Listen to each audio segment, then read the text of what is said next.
welcome back to another episode of Switch On Season 2. And it's an honor to have with us today Miss Lina, a wonderful community connector, a lawyer, and also a wonderful speaker. Hello, Lina. Welcome. And thank you for joining us today. Could you please tell a bit about yourself? Who are you?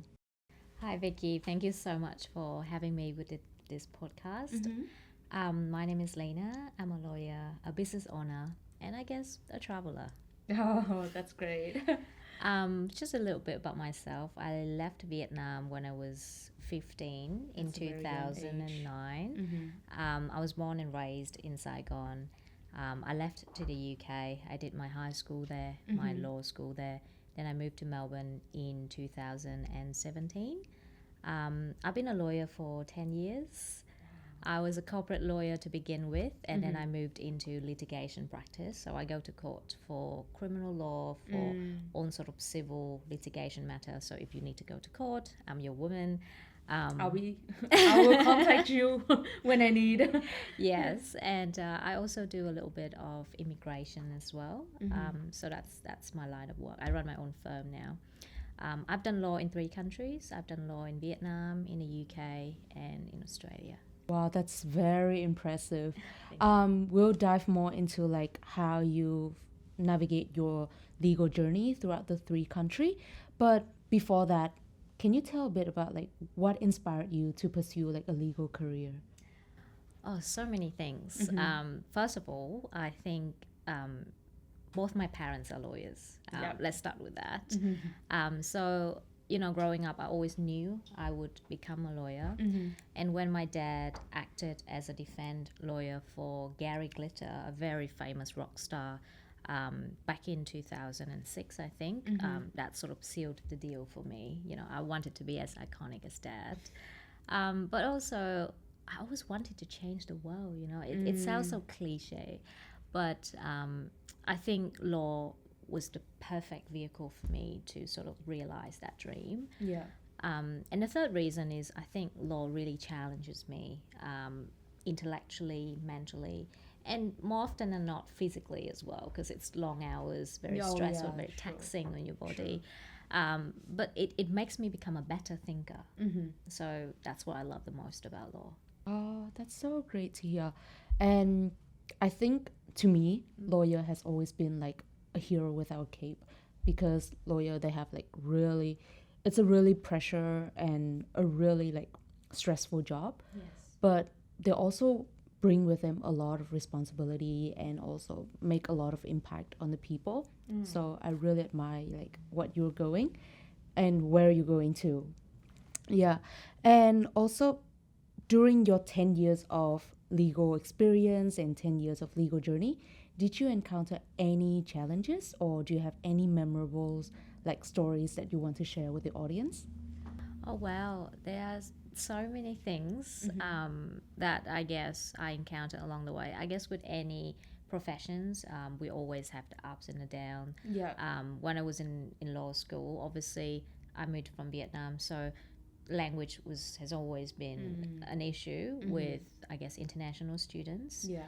And so I think during law school, there was so many nights that I stay up doing my essay and just wondering, what am I doing with my life? And like crying my eyes out. Yeah. Because I just thought, oh my God, this is so hard. Writing, speaking, having the confidence to present. I was the only Vietnamese student in my whole law class. Yeah. Because back in the day, there wasn't a lot of international students choosing law to study. So let's start with that. Language has always been a big barrier. Yeah. The second thing I would say is being a young Asian female in a profession that is predominantly dominated by white old male. Yeah. It's It's not typical. incredibly difficult. I think in other professions as well, but particularly in law, you need a high level of trust. Yeah. And so when I go to work, when I meet clients, when I meet judges, when I meet lawyers from the other side, I could feel that sometimes my ability get questioned because I'm not a native, because I'm Asian because I have an accent, Oh, because yeah. I'm, you know, a young female. So sometimes I get inappropriate comments or questions, you know, because I think as a woman, it's just so hard to try and make your mark in the world, I suppose. So I have to overcome all of that and prove to people that I can do it too. You know, even as an Asian female and young, I'm still experienced. I still have the expertise. I Yeah. still have the confidence to pursue what I need to pursue. So seeing where you are today, I'm sure like you did a really great job. Thank Yeah. you. So you mentioned that you have to overcome those kind of like judgment, overcome those like typical prejudice about being a female Asian lawyer. How did you overcome that? And also, how did you prepare your mentality to become really a really strong woman in those type of like situations? That's such a good question, because I think it's I didn't really have anyone as a mentor. You know, I didn't have a figure that I could look up to Yeah. or ask for advice or anything like Yeah. that. So I figured things out just step by step. I think I have a lot of trust in myself. And I think that's the first thing. But there were nights I doubt myself. I doubt whether I have the ability to do this, whether I was made for the profession. I try and quit law 3 times, all those things. But yeah, the number one thing is I think I try and trust myself and reassure myself. Yeah. That's number one. Number two is I go and do the work. There's no way around it, you know. And the more I do the work, the more I realize, with the expertise, with the experience that I have, then you know, I can work just as well as any other lawyer. Yes. As a male lawyer, as a native lawyer, whatever, you know. So the more I build up those expertise and experience, the more I trust myself. So it's like a cycle, you know. You trust yourself and you do more, so you trust yourself. Yeah. Oh, that's really nice to hear, because I think not just with law but in any profession, you really need to trust yourself, and not just in like career and everything, in also in real life as well. Oh, absolutely. Yeah. And that's how you really have like a really strong core belief in yourself. It's like a foundation for you to grow. That's Yes, and I think everyone should build that foundation. I really resonate with that. And based on your experience and your expertise, you mentioned that you practice legal in both like Vietnam, also in England, and now in Australia. Could you please like point out what are the differences between the 3 countries, like in terms of how the legal system, or and why did you pivot into like 3 different countries? Like, Wow, that's a lot to unpack. Yeah. I think I need a whole seminar on the differences between the 3 countries. Let's just start with the legal system. So Australia and the UK shared a very similar legal system. So we call it common law. Yeah. Originated from the UK. Then obviously Australia was established later. So they inherit a lot of those common traits from the UK legal system. But obviously the political, I guess, structure is very different. Because we have federal, states, and federal level, and then the state level. So quite different to the UK, where you have the king and the queen and all that. And then moving to Vietnam, it's an entirely different system. You know, Yes. it's we call it a civil law system. So Vietnam inherits a lot of the French system, because we were occupied by the French for, I guess, 100 years. So with the civil system and the common law system, the main difference is, in a civil law system, they use codified law, which means every law is written somewhere, in a book or somewhere, and they don't follow any previous law cases. So if any judges have decided something, it doesn't bind on other cases. The next one. Whereas in the UK or in Australia, they have a system whereby if a higher court has decided something, then subsequent cases will follow those principles. So that's the main difference in terms of the legal system. And in terms of, I suppose, your next question, why I change up so much. So I said at the beginning, I'm a bit of a traveler. I love traveling. I've been to over 40 countries. 40? Yeah. Wow. Yeah. That's a lot. Majority, I travel by myself. I just love it. And so when I was in the UK, I had a chance to travel around Europe. And when I finished law school in the UK, I just thought, home, I've always missed Vietnam. Let's go home, see what happens. So I went home, and during that period, I went to law school in Vietnam and, became a lawyer in Vietnam. I think everything just happens it just happens. I didn't plan anything. And when I was based in Vietnam, I had a chance to travel around Asia. And then when my time is over in Vietnam, I thought, well, where else can I go? I went to the US, backpacking around the US, and I thought, I've been to all these places. Let's go somewhere that I haven't been. So I went to Melbourne, and I thought it's gonna be a short sting. I'm gonna go and see what happens. And 7 years later, I'm still here. Oh. So what keeps you here in Melbourne? I think it's the ability to, I suppose, really live to my potential. Melbourne gives me that. When I was in the UK, I felt like a foreigner because I didn't have legal, as in I didn't have citizenship in the UK. Yes. So I felt like a foreigner. And it was the society make it quite difficult for you to feel that you belong to the society. So I had to try to shred a lot of my Vietnamese-ness so that I could integrate more into the UK fabric of society. And then when I moved to Vietnam, I felt like a foreigner in my own country because I came back and I wasn't the same person when I left. Yes. I was an adult. And so I couldn't find anybody that resonate with what I've been through and the person that I had become. So essentially I became a foreigner in my own country. When I came to Australia, certainly I'm not Australian. Well, I'm Australian on paper, but certainly I feel, a part of me feel like I couldn't really say that I'm Australian. But Australia, particularly Melbourne, I feel have fully accepted me. That's amazing. Yeah. People ask me, where are you from? And I tell them, that's my story.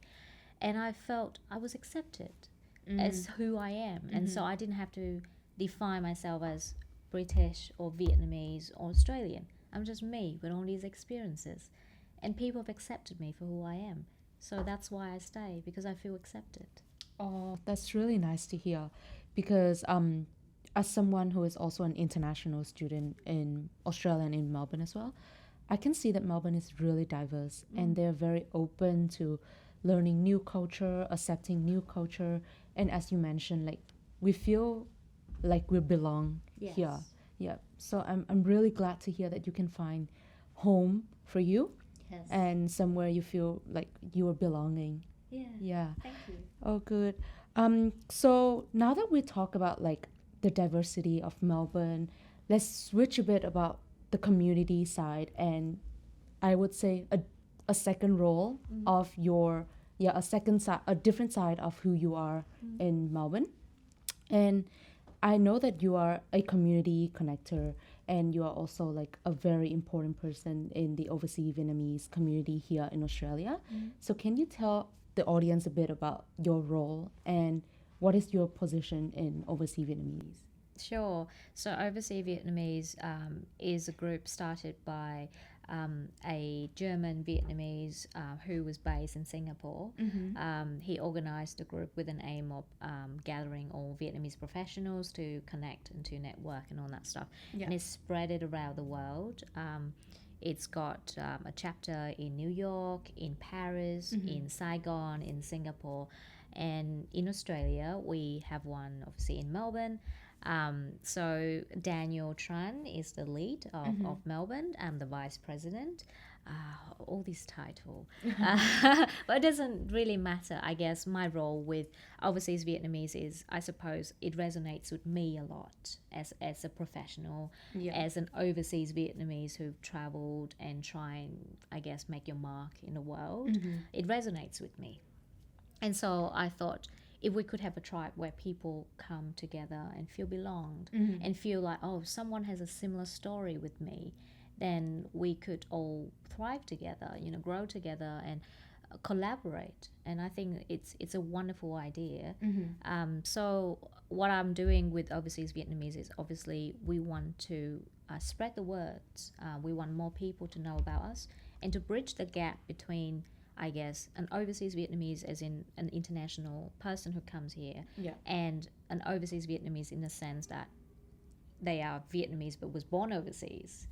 I really want to bridge that gap. Oh, that's great. And have you always known that you are a community builder or like a community connector? Or how did you begin that journey? I think that's a very good question, and it goes back to the story that I was telling you earlier, that I felt like a foreigner in all countries, like basically wherever I go, I feel like a foreigner.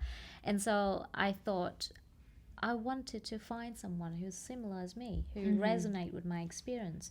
And so I realized that those connections don't come to you. You have to go and seek for them. Oh, yeah. I mean, if you're lucky, you certainly can find someone like that. But then if not, then you go and seek out these relationships. And For sure. I feel like relationships, the quality of your life is determined by the relationships that you have. Whether it's family, it's friendship, it's business. And so I think building relationship is such a core thing that speaks to me. And the relationship that I have with myself is so important. Yeah. And so building that community for me is a way that I honor myself, and a way for me to give back to society. Like I said earlier, I wanted to change the world, but it's such a big dream. So why can't I just change the lives of those around me first and myself first, right? Yeah. That's really inspiring because I also really appreciate like the sense of community that I have here in Melbourne. And being away from home, the first thing is that I'm away from my family, and I need, it's not like I would say it's a second family away from home, someone who I know that will be able to support me and who will have my back. And I really resonate with what you say, that you really have to be active to go out there and then find your own support system. Yep. And I really appreciate those like community builder and those who really want to build that community for the other people, because for those people like you, we have the community to really participate in. Yes. Yeah. I think it comes firstly from us. Like, we want to feel belong, right? So we want to create that community for us first and foremost. But then it's giving back to other people. So why not? Thank you so much. And why you like as your role in Overseas Vietnamese, you probably must see a lot of like international people who live in Melbourne, and also, as you mentioned, Vietnamese people who was born here. And how would you say what is the difference between the two people and their perspective on like cultural diversity and also their connection back to Vietnam? Wow. It's a hard question, I think, because I can't speak for, I guess, everyone. Yeah, of course. But from what I've seen, we have very different stories. The international students who come here, we have very different struggle. The Vietnamese who were born and raised here, they have very different struggle. Yeah.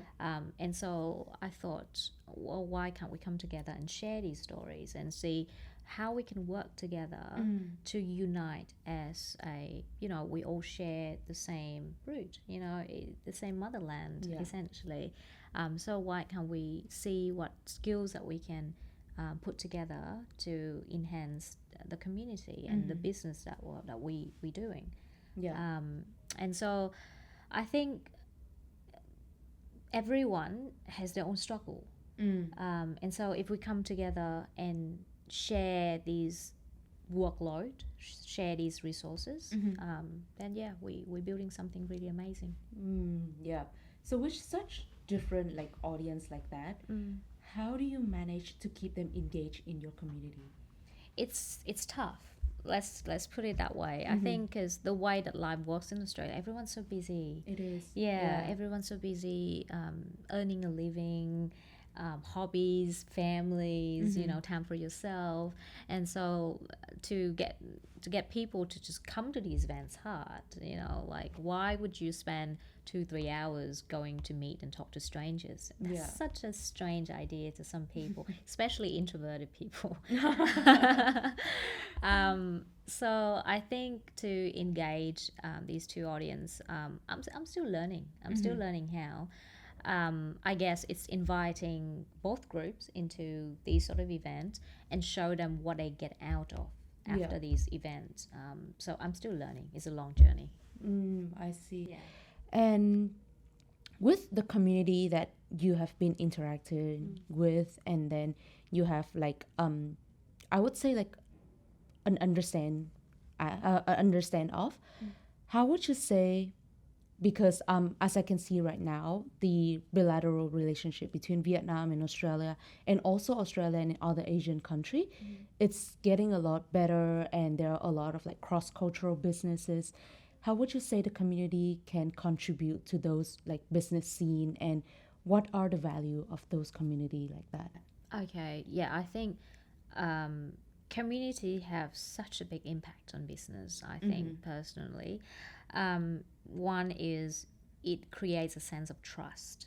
Yeah. So if you're a business owner and you come to this community event and you make friends with people, they trust you. A lot of the small business owners take customers or clients through referral.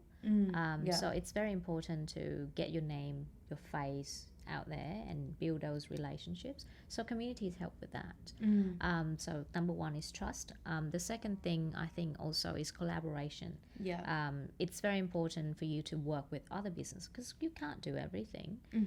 So it's having those expertise and meeting those people at these events would help with businesses. Yeah, I think that's very true, that building a safe like network of trust will really help the business to approach to other like referral network, especially when a business coming from a different country. Yep, knowing that you have a safe network of community will really help them to expand. I think it's a good start. If you're someone who never been in the country, never done business in the That's country, true. you go there. It's a good start. Meet someone, and then opportunities will always come from there. Yeah. And what about the individuals? What would you say to be the community power? Like, what is the power of community to all individuals like us? I think it's a sense of belonging. Yeah. Yeah, I think as human, we always try and feel belong somewhere. That gives you a lot of fulfillment in life, I think. So it's the support and the belonging that these communities help. And also opportunities. Like I said, you go there and you meet some people, you never know what it's going to turn out. Yeah. So I think this is really important. And let's talk a bit about, as I mentioned, cross-border like businesses. Let's talk a bit about like how cross-border business legal practice can help them to develop and expand their business in Australia.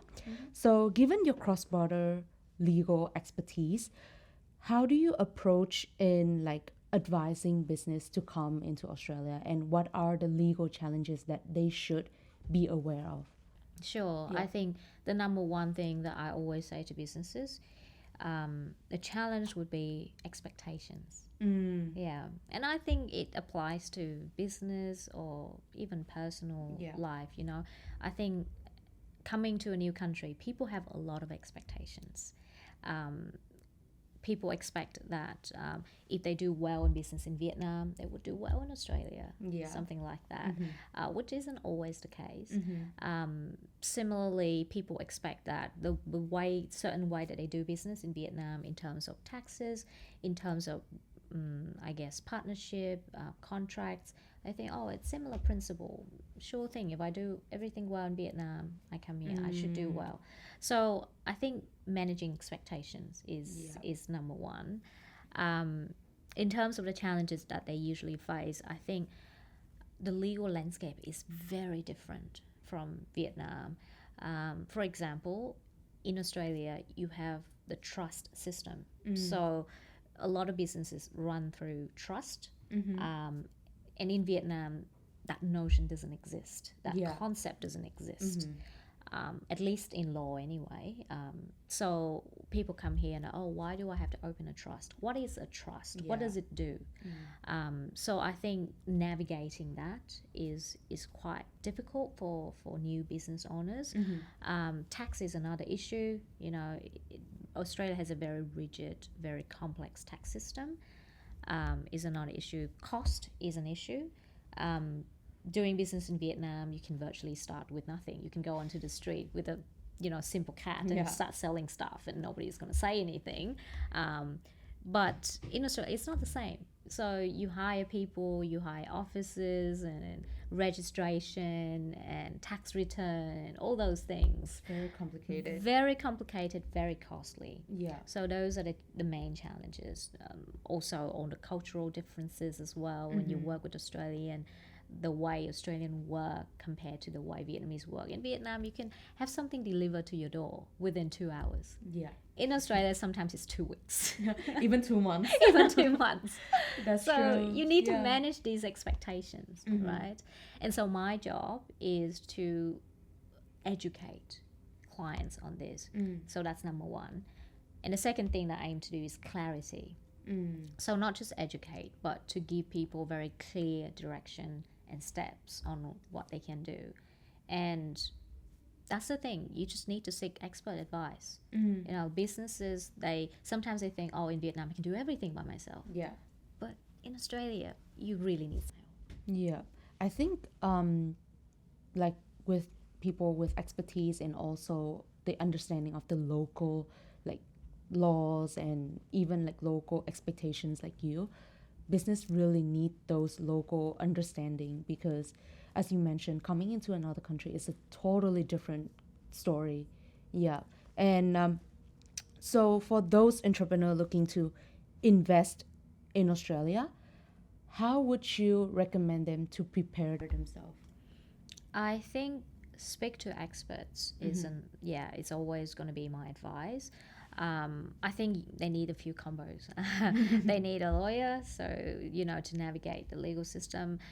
Sometimes they think, oh my God, lawyers charge so much. We charge hundreds of dollars an hour or something. Those hundreds of dollars would probably save them thousands of dollars down the track. So spend money on the expert.